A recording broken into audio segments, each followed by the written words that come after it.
One seat remained empty on the runway this evening, not because the show was canceled, but because the man who made it what it is no longer exists. From the war-torn boulevards of 1930s Italy to the bright lights of Hollywood's red carpet, from department store window display to a world fashion empire that dictated the way the world dressed for nearly 60 years, Giorgio Armani is no more. Passed away at 91. But his legacy, that will never ever be outdated. Before he revolutionized fashion, Giorgio Armani existed in a world that was shaped by war, lack, and survival. He was born in 1934 in Piacenza, Italy. Growing up was tough. There were air raids and bombings. Friends lost their lives. Food was limited. Life was unsure. He was trained to be a doctor, even served in the army. But fate had other plans. In 1957, Armani found himself working as a sales clerk and window dresser in Milan. A modest job, but in those windows he saw possibility. In those suits, he saw reinvention. He joined Nino Cerruti's fashion company and began designing menswear, but he didn't follow the rules. He tore out the stiff padding.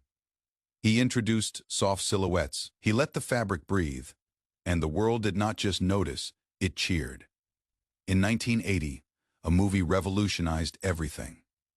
American Gigolo, Richard Gere, dressed head to toe in Giorgio Armani, strode across the screen, sleek, sharp, sophisticated. It wasn't merely an attire, it was a movement. Hollywood fell in love.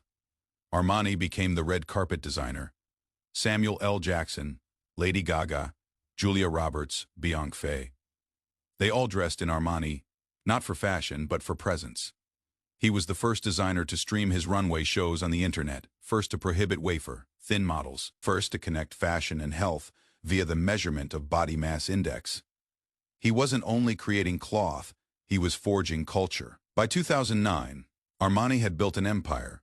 Over 60 Giorgio Armani street stores, 11 collection stores, Emporio Armani, Armani Exchange, Armani Jeans, Armani Casa, even Armani hotels, perfumes, sportswear, street fashion, art exhibitions. Even the Guggenheim in New York staged his collections, testifying to what everyone in the fashion industry already knew. Giorgio Armani was more than a designer. He was an artist. Today, as condolences rain in from across the globe, one reality holds: Giorgio Armani obfuscated the boundary between fashion, film, and art. His work wasn't boisterous, but it always screamed volumes. He dressed women in power suits years before the world knew them as power suits. He made men sophisticated without making them uneasy. He made minimalism revolutionary. And now, while Italy is grieving its fashion legend, the Armani legacy strides ahead, sewn into every catwalk, every red carpet, every restrained, refined detail.